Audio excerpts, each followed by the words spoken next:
Maintenant, si je veux créer une carte uniquement avec les entités géographiques et le nom des chefs-lieux, donc Carto c'est pareil, ça va très vite, il suffit d'appuyer sur ces boutons-là. Les chefs-lieux apparaissent. La taille du chef-lieu ne peut pas être changée. En revanche, on peut attribuer une couleur. En revanche, on peut attribuer une couleur aux limites administratives des districts et aussi au fond des districts. De la même façon, cette carte peut être exportée en format Adobe Illustrator. Alors dans ce cas-là, ce serait plutôt une carte de présentation de l'aire géographique qu'on étudie. Toujours en termes de cartographie, on peut, lorsqu'on a deux variables quantitatives, faire une carte à cercle affronté.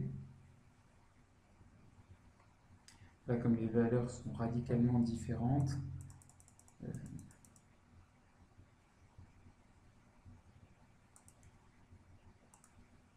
évidemment, on ne voit pas grand-chose. J'ai généré des valeurs de manière aléatoire. C'est pareil, on peut exporter cette carte, qui bien sûr ne présente pas un grand intérêt. En revanche, on peut spécifier la variable population par, admettons, une variable quantitative continue qui serait un taux de chômage. Et dans ce cas, on peut créer une carte à cercle proportionnel qui représenterait la population et la spécifier par le taux de chômage. Donc on voit ici par exemple qu'on a une importante quantité de population et un taux quand même de chômage relativement élevé. De la même façon, on peut jouer sur la discrétisation du chômage, faisant peut-être moins de classes, en essayant d'uniformiser les individus groupés, et aussi augmenter la taille. Cette carte peut être exportée vers Adobe.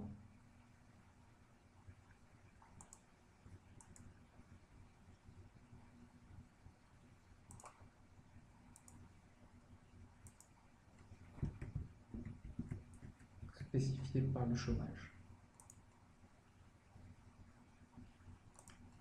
Si nous revenons à nos cartes complètes, il est donc possible de faire une carte complète. Donc là, ce serait avec la proportion de chômeurs. Enfin, je dis que cette variable est comme telle. Et en utilisant une discrétisation de Jenks, ici je n'ai fait que 4 classes, il y a marqué x5, j'en ai fait 4. Et l'intérêt, c'est que on peut soit exporter. Donc l'intérêt, c'est de pouvoir exporter cette carte comme telle, avec une gradation couleur.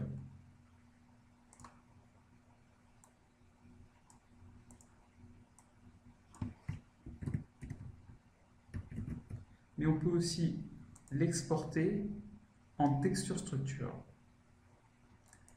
Alors, la trame n'est pas représentée sous fil carto. En revanche, on la verra sous Adobe Illustrator. Alors, je vais choisir, par exemple, des lignes horizontales orientées à 45 degrés. Voilà. Faire une exportation AI. Donc, toujours pour le chômage, en noir et blanc.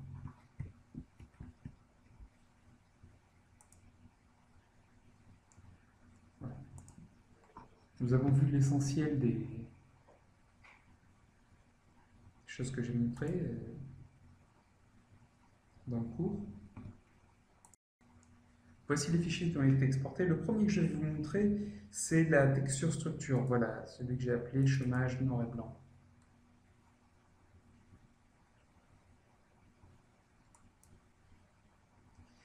Il est là.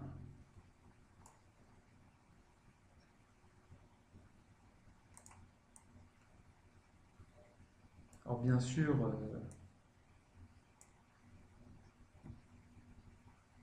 maintenant ça va très vite, parce qu'en redéfinissant la fenêtre, il faut supprimer un certain nombre d'informations.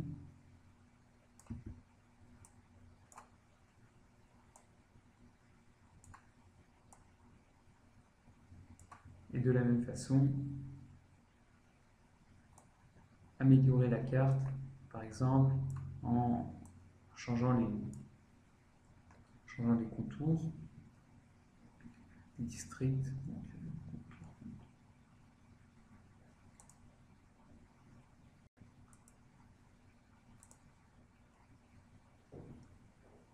Aussi, tu attribuer une couleur. Ça, c'était la première chose que je voulais montrer, la carte en noir et blanc. Donc, on va la laisser convertir. Voilà. La deuxième chose que je voulais montrer, c'est la carte donc, de population avec la variable spécifiée. Alors, encore une fois, on peut redéfinir la zone et supprimer les éléments qui ne sont pas très intéressants. Conserver que ceux qui le sont.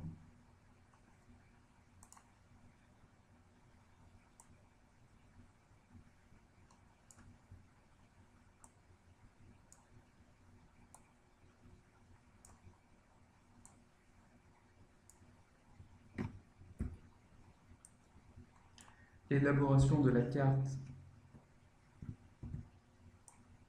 implique simplement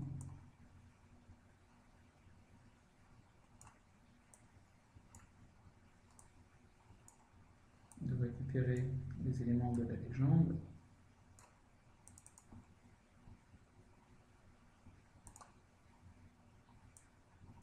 et là de marquer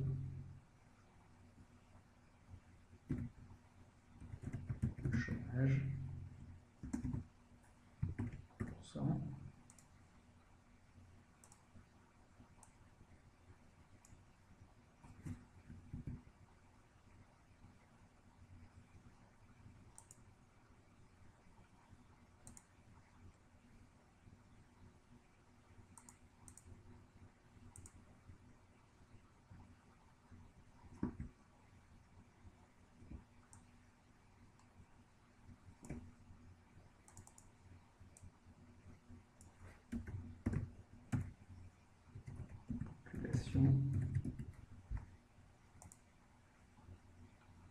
On va laisser les sources telles quelles, si ce n'est que j'avais ouvert donc, ce document-là et on peut récupérer bien sûr dans ce document.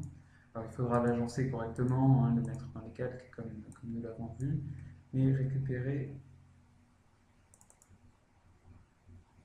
les éléments de la légende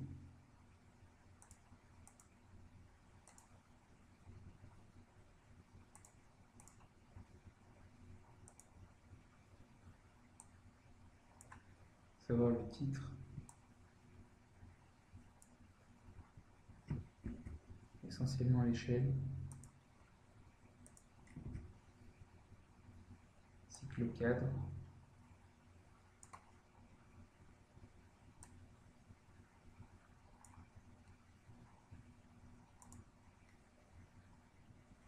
voilà, et bien sûr supprimer ce qui a été rajouté.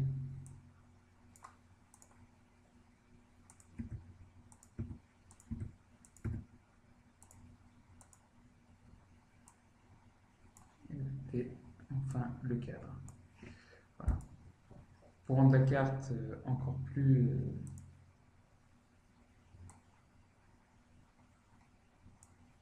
il y a quelque chose d'assez sympathique qui est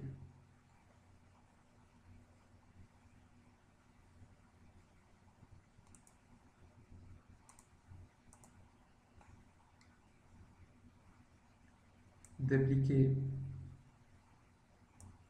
à notre carte l'effet ombre portée. C'est l'effet spécial ombre portée. En appuyant sur aperçu, ce que ça donne, ce qui donne un effet de profondeur à notre carte. Il ne reste plus qu'à sauvegarder.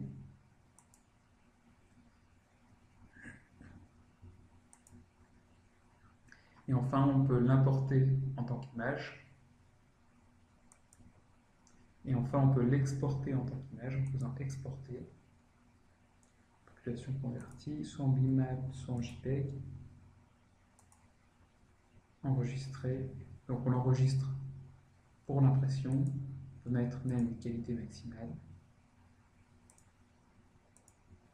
optimiser, résolution écran,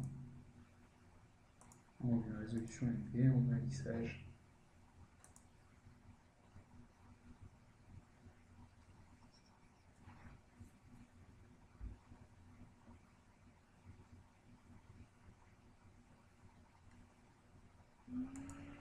Il n'y a plus qu'à regarder ce que ça donne.